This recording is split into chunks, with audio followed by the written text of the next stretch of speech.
Hello, beautiful friends, and welcome back to my YouTube channel, or welcome if you're new. My name is Marilyn, and today we're going to be talking about one of my all-time favorite subjects of yoga, and that is yoga philosophy.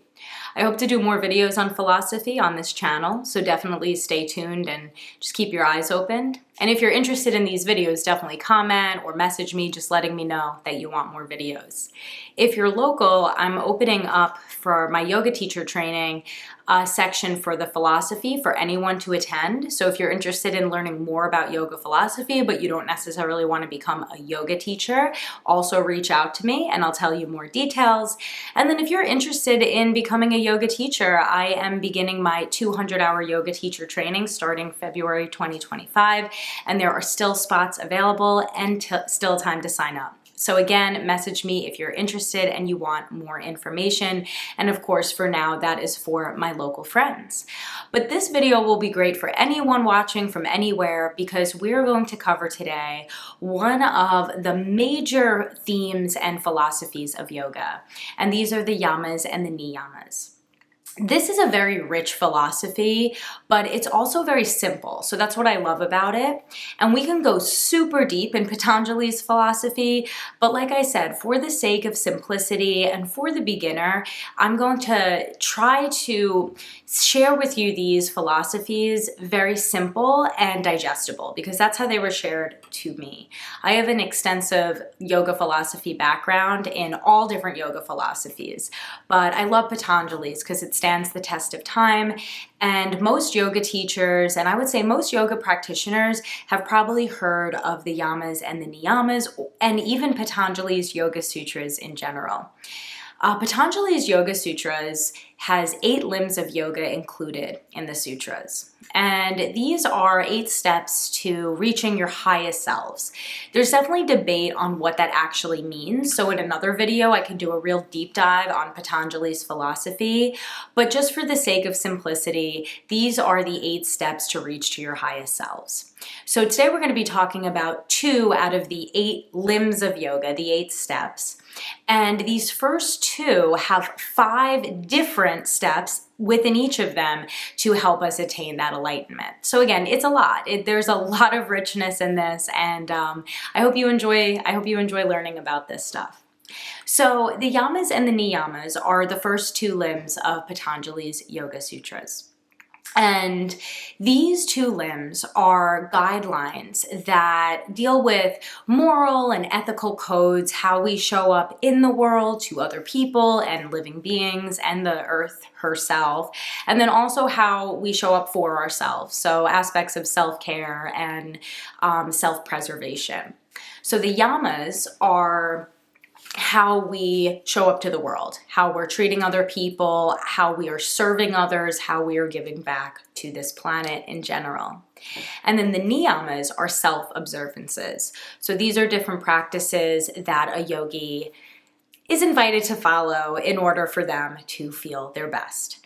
I want to remind you that by no means do you have to follow every single one of the yamas and the niyamas in order to become enlightened or the greatest yogi ever. This is literally just one aspect of a deep, rich philosophy, and just one philosophy upon many different philosophies in yoga. So I want you to understand that. But I also invite you to think about some of these guidelines because some of them can be very, very helpful. And at the end of this video, after you learn all of the different yamas and niyamas, I'm going to invite you to choose one to observe for the next week. And then maybe you could share with me how that is going for you. But let's get right into them. So let's start with the yamas because that is our first limb of yoga. And the yamas, again, are these guidelines that are inviting us to show up to the world in a conscious and loving way. The first yama is called Ahimsa, and this means nonviolence. This, of course, is going to talk about nonviolence in a physical way, but also nonviolence in other ways. So nonviolent thoughts.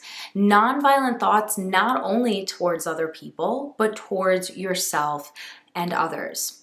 Ahimsa is all about how we can practice kindness in our most authentic and nurturing way.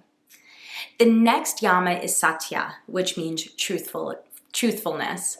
I love this one because, again, of course, we want to tell the truth. It's very, very important to be truthful in the world.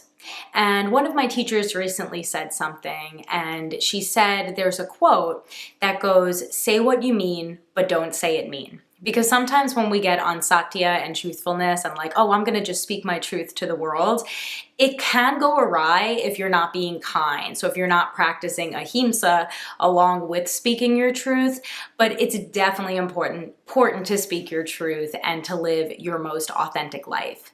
So again, Satya is going to invite you to speak the truth, and it's also going to invite you to live your truth.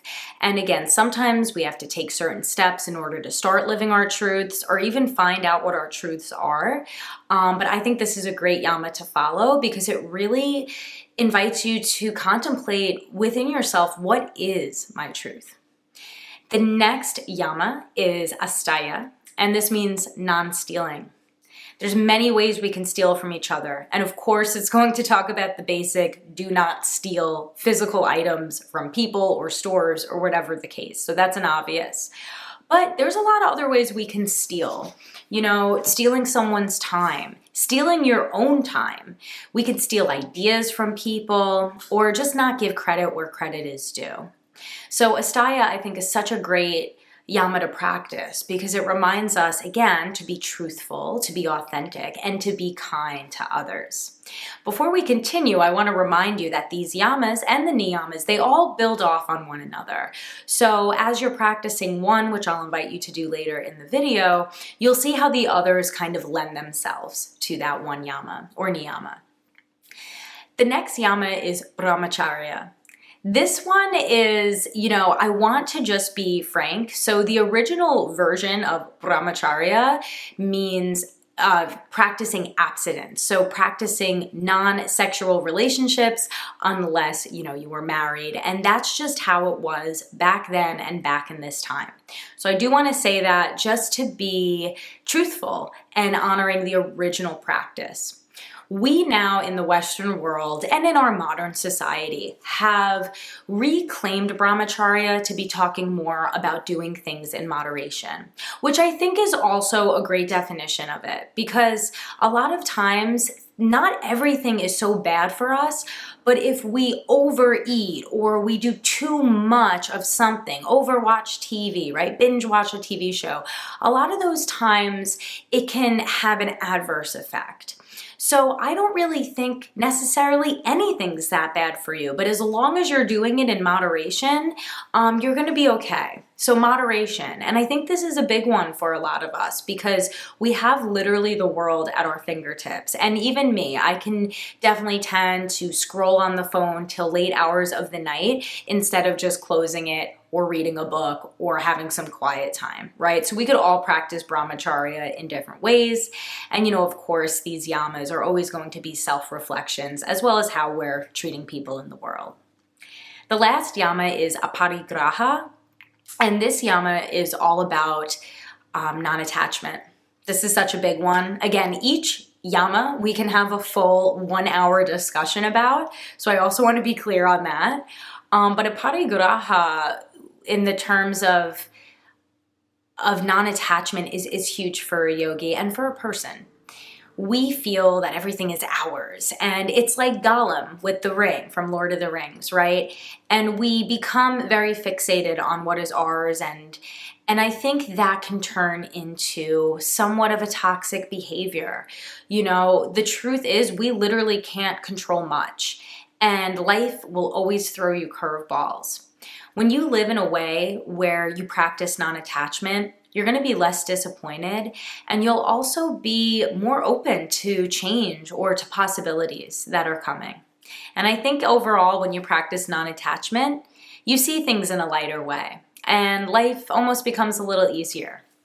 So those are the 5 yamas. That's how we're treating people. That's how we're showing up in the world.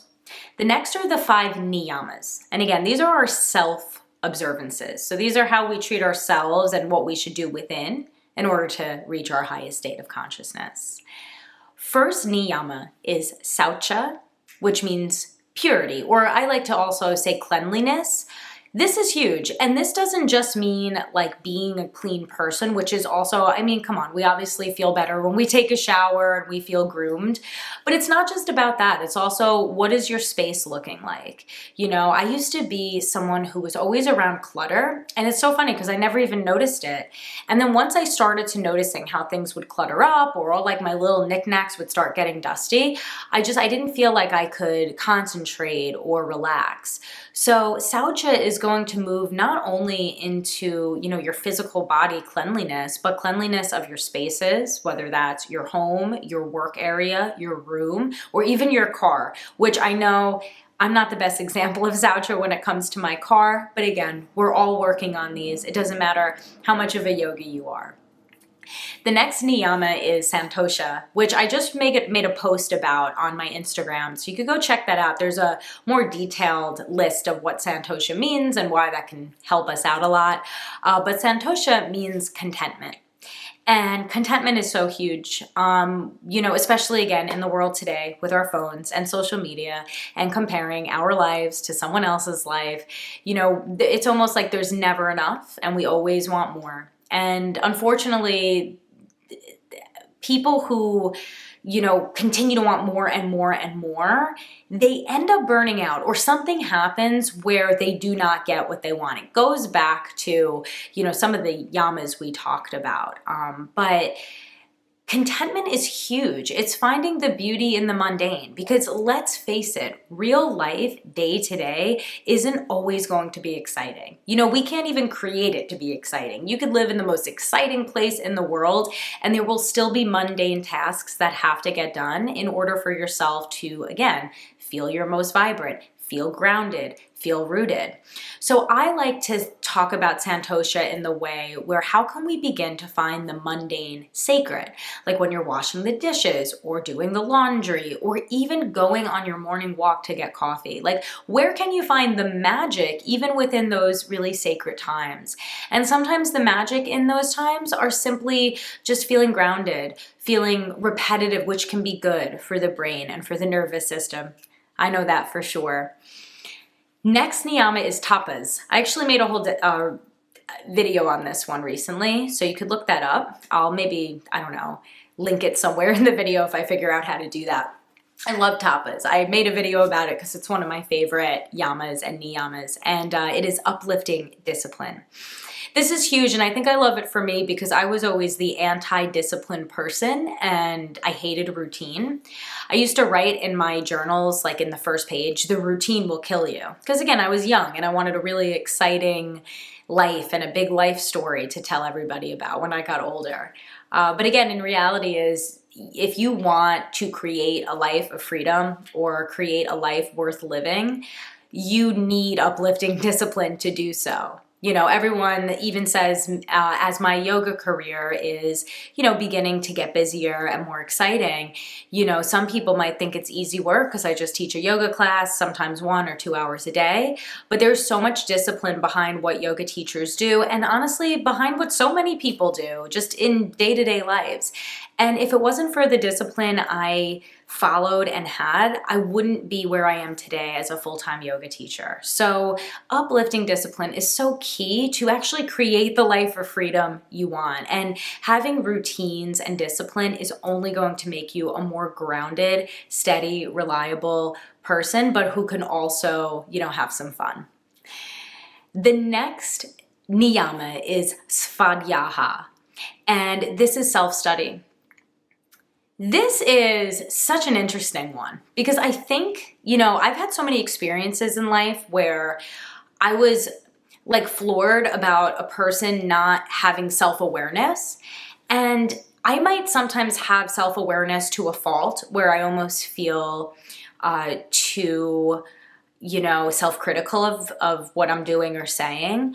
But there's a lot of people out there that don't have any self-awareness. And I'm not saying it to throw shade, but it goes to this niyama in a lot of ways of like, what does it mean to know yourself? And this isn't just being like self-aware when it comes to being polite or being a good person or saying the right thing, but it's also like, what do you like? What do you like to listen to? What do you like to eat? What do you like to do? Some people aren't even aware of that. And svadhyaya, self-study, can also invite us into the deeper parts of ourselves, which I think next month the philosophy talk will be about the koshas.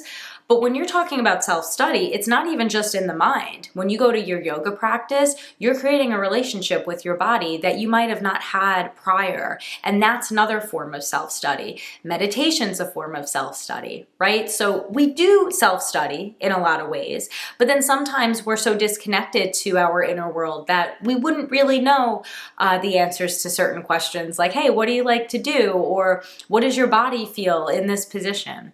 So obviously this is such an important niyama, and I think it's a really fun one to practice. The last niyama I'm going to talk about is Ishvara Pranidhana. Now this one, again, traditionally just means surrender to God. You have to understand that these philosophies are also rooted in Hinduism and just Indian culture and religion of the time.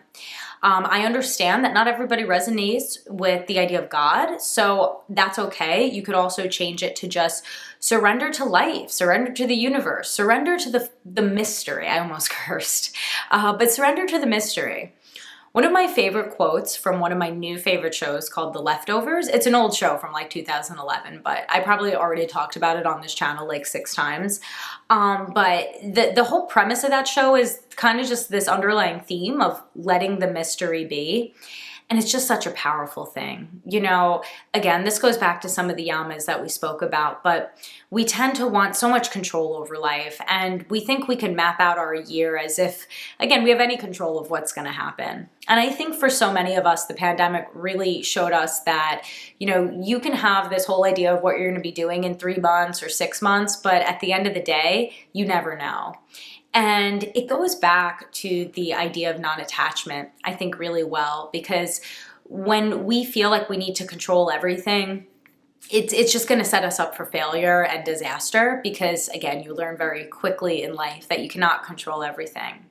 And this idea of Ishvara Pranidhana, surrendering to God or to the universe or to the mystery, it's just another way of saying, like, sometimes you just gotta let spirit move. You just gotta let what's going to happen happen. And I'm not saying that we don't have autonomy over our lives, because I also believe that we can show up through all these yamas and niyamas as our highest best selves and really work towards it and create all these practices. And again, you can do every one of these things to a T, but this last niyama is always going to remind you that at the end of the day, you have to surrender, because no matter, you know, how many, you know, yamas you practice and how great you're doing, anything can happen and kind of rock your world. And it's in the surrender where we can find peace and trust. And there's, you know, something bigger out there than just you or me or the people you love and know. So what would it be like to just lay back and, you know, sometimes when you're going through a lot of hard times or confusion or you don't know what's going to happen next, just surrender, give it up to the mystery, let the mystery be, and, you know, get curious, you know, self-study. What is it like to be present in that mystery? And how is it serving you to just surrender and to let go of some of that control? So those were the yamas and niyamas. I know it was very quick. I, again, would love to talk about these very extensively. And if you are interested and you're local, you could come in to my yoga teacher training, not as a yoga teacher trainee, but just as someone who wants to learn more about philosophy. Definitely message me or email me. All of my information is in the description box below, but I'll send you some info on how you could join us in the philosophy section.